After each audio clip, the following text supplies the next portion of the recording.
बस तुच्छ नारी, बहुत तर्क करती हो तुम। सैनिकों, इसके शब्द मेरे कानों को बहुत पीड़ा दे रहे हैं। इसका सर काट दो इसी क्षण।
अपनी माता के जीवन के पंच पुष्प होते हैं, किंतु वही पुत्र अपने माता के शत्रुओं के लिए विषैले कांटे भी होते हैं।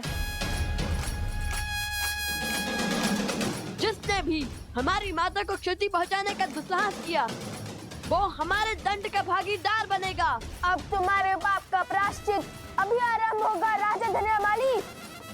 हमारी माता को स्पर्श करने से पहले यम पाश तुम्हें स्पर्श करेगा।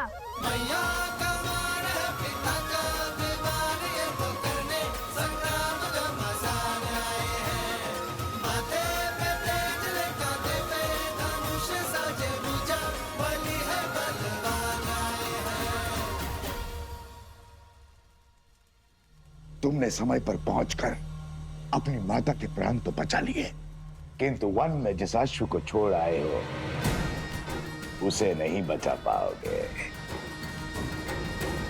मेरे दास यहाँ पहुंचते ही होंगे। मैं तुम्हें यहाँ उलझाऊंगा और वो राक्षस वहां उस अश्व का अंत करेंगे।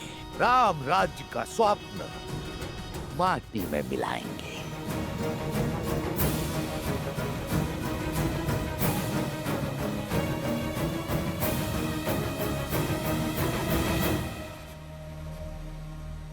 ये देखो, अश्व यहां खड़ा है, आसपास कोई भी नहीं है। चलकर इसका अध्याय समाप्त कर देते हैं और उस पीड़ा का भी अंत कर देते हैं जो इसके कारण हमें भोगनी पड़ी है। शीघ्र चलो।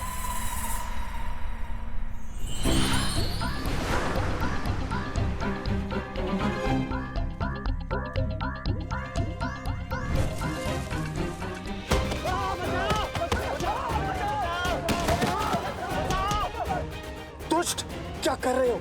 अपने ही साथी को क्यों मार रहे हो? मैंने प्रहार नहीं किया, वृक्ष ने किया।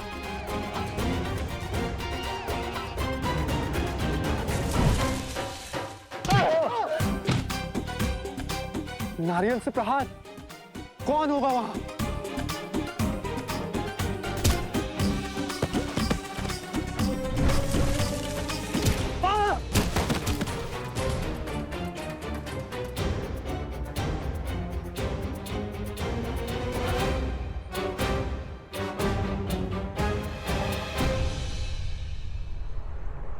हनुमान।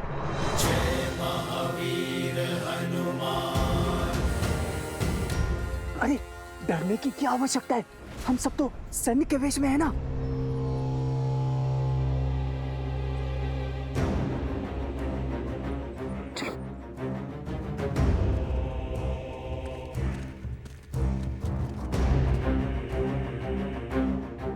हनुमान जी, ये आपको किसने बांधा है? मेरी छोड़ो, अपनी बताओ, कैसे आना हुआ असुरों?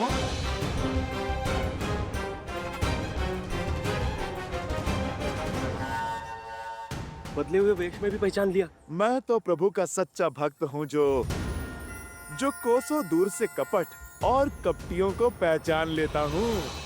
ये मूर्ख है हनुमान जी, इसे आपकी शक्ति का अंदेशा नहीं है।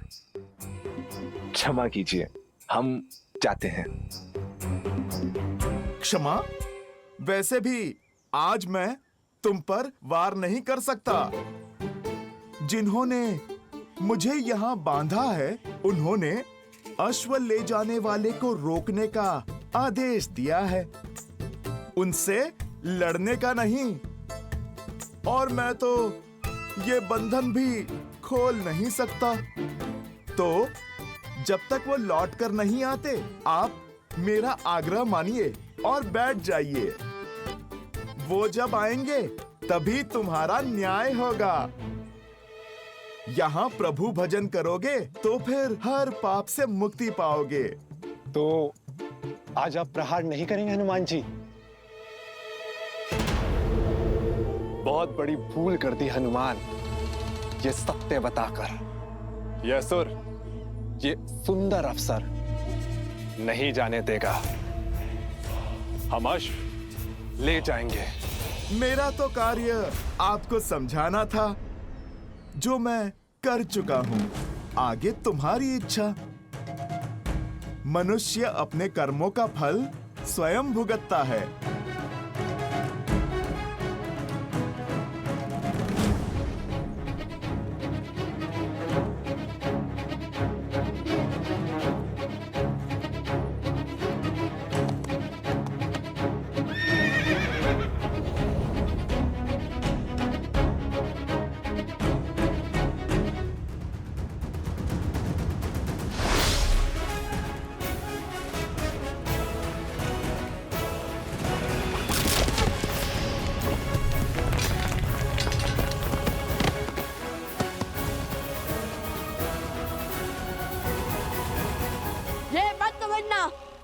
कि लक्ष्य चुका है, केवल एक धर्म आड़े आया है।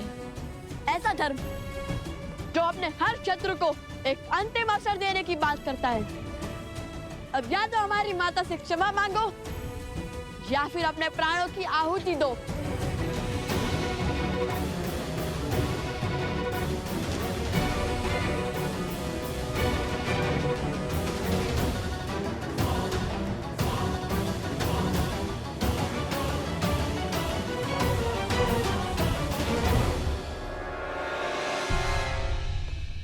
हनुमान जी ने क्या कहा था? हाँ, लातों के भूत बातों से नहीं मानते।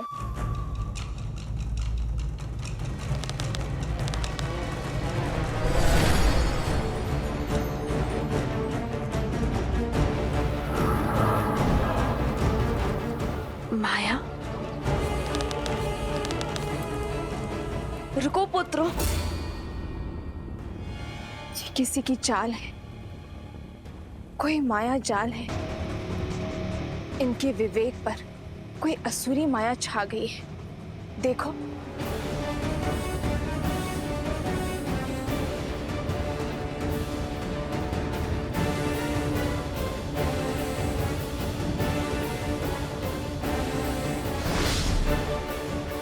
अरे हाँ, जिनके विवेक पर माया हावी है वो निर्दोष है पुत्र, और निर्दोष को दंड नहीं दिया जाता, क्योंकि वो किसी के पति, किसी के पुत्र, किसी के भाई और किसी के पिता होते हैं। हमें इन्हें बचाना होगा, इस माया जाल को तोड़ना होगा। अपने गुरु भगवान वाल्मीकि को स्मरण करो पुत्रों, और इस माया जाल का कोई तोड़ निकालो।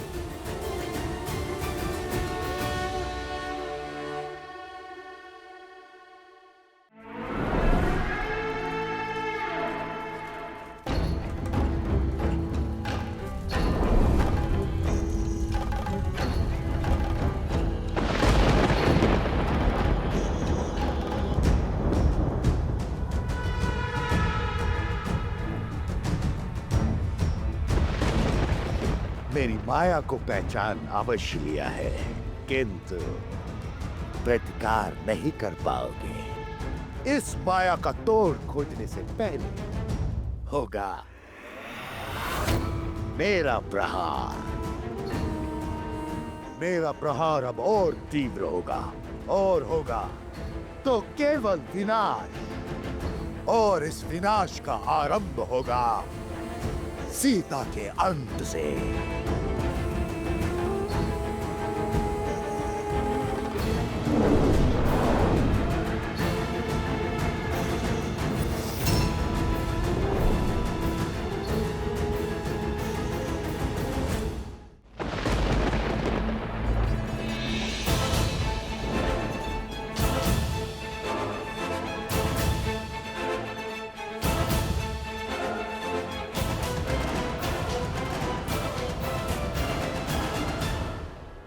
आपका संदेह उचित था माता।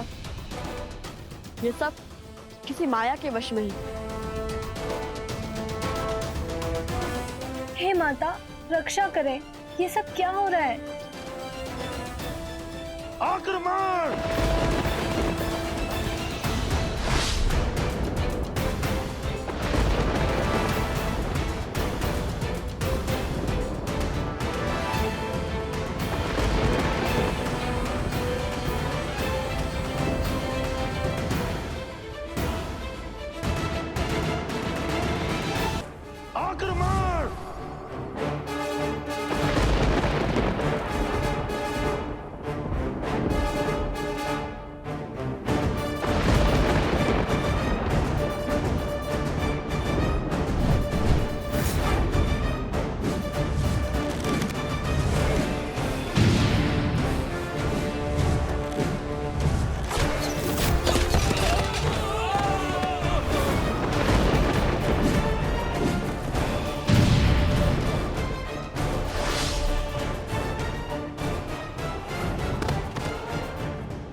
खेल तो अच्छा रचा है सहस्त्रमुख ने।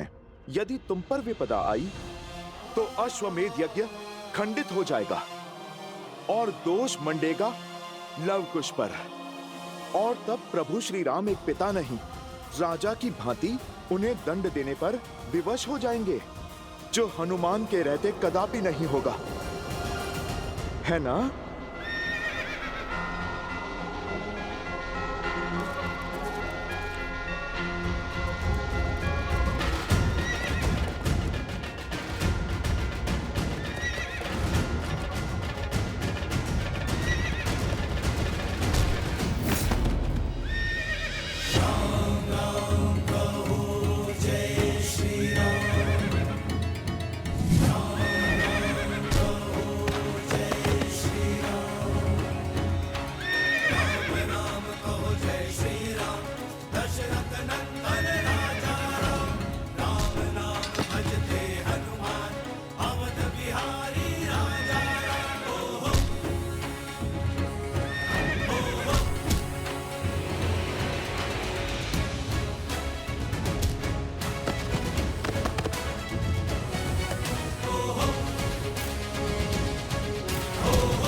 छल हुआ।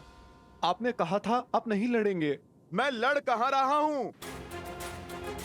मैंने कहा था ना मैं लड़ूंगा नहीं। ये नहीं कहा था कि अश्व की रक्षा नहीं करूंगा। और यदि ये अनुचित है तो क्या निर्दोष पशु पर मायावी शक्ति का प्रयोग उचित है? बोलो, साहस है तो जाओ समीप, करो प्रहार इस अश्व पर, किंतु बिना माया के।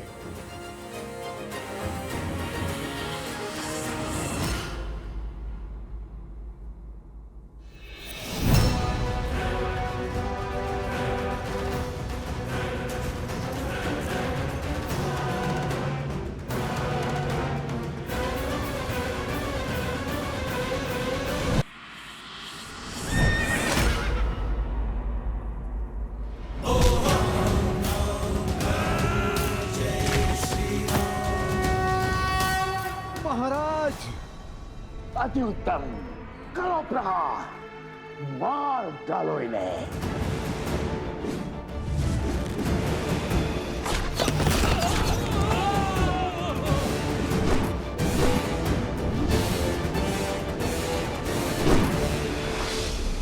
माता, माता!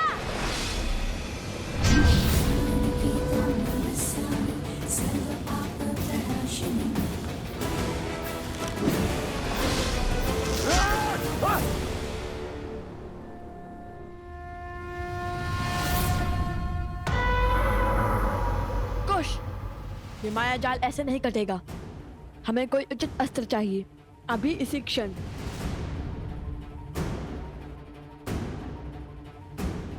सूर्यास्त होने को है पुत्रों, काली शक्तियां और प्रबल हो उठेंगी।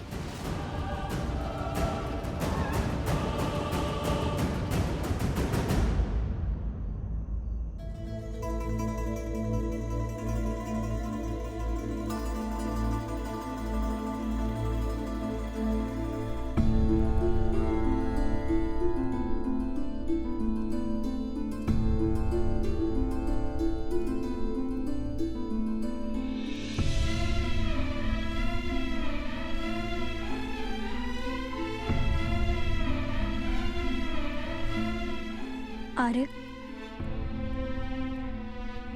मांडवी, तुम कब आई? जब आप गहन सोच में थे। शांत हो जाइए आर्य। कैसे शांत रहूं मैं मांडवी?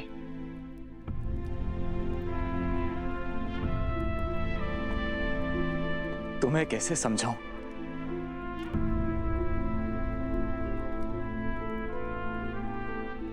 समझाने की आवश्यकता नहीं है।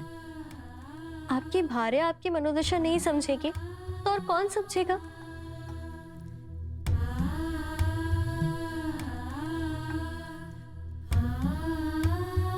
आपको इसी बात का दुख है ना कि छोटे भाई के होते हुए स्वयं राजा राम को युद्ध भूमि में उतरने की क्या आवश्यकता पड़ गई? यही ना कि आपके बड़े भाई को आपके कौशल पर विश्वास नहीं। हाँ मांडवी, मुझे इसी विचार से दुख है कि उन्हें विश्वास नहीं कि मैं इस समस्या का समाधान खोज पाऊंगा।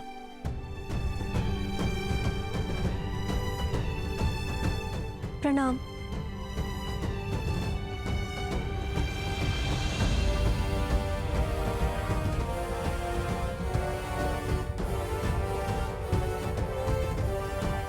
कहो मांडवी, क्या बात है?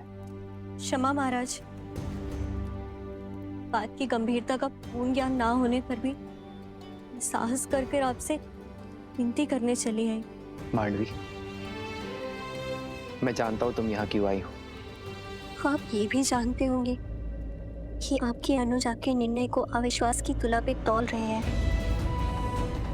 सोचते हैं कि उनमें इतना कौशल या सामर्थ्य नहीं है कि उन दो ऋषि कुमारों से वो स्वयं लड़ सके, और यही बात उन्हें भीतर ही भीतर खाई जा रही है।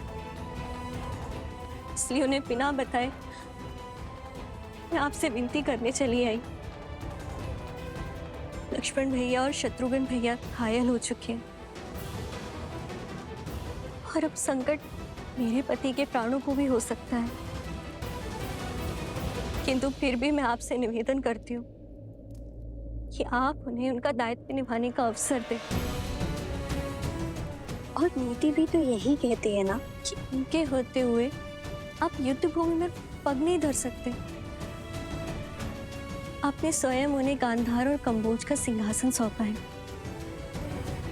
इस नाते इस समस्या का समाधान खोजना उनका धर्म भी है और उनका कर्म भी है।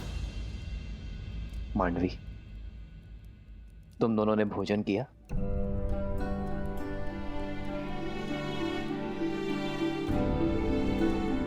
तो जाओ, जाकर भोजन की तैयारी करो मांडवी,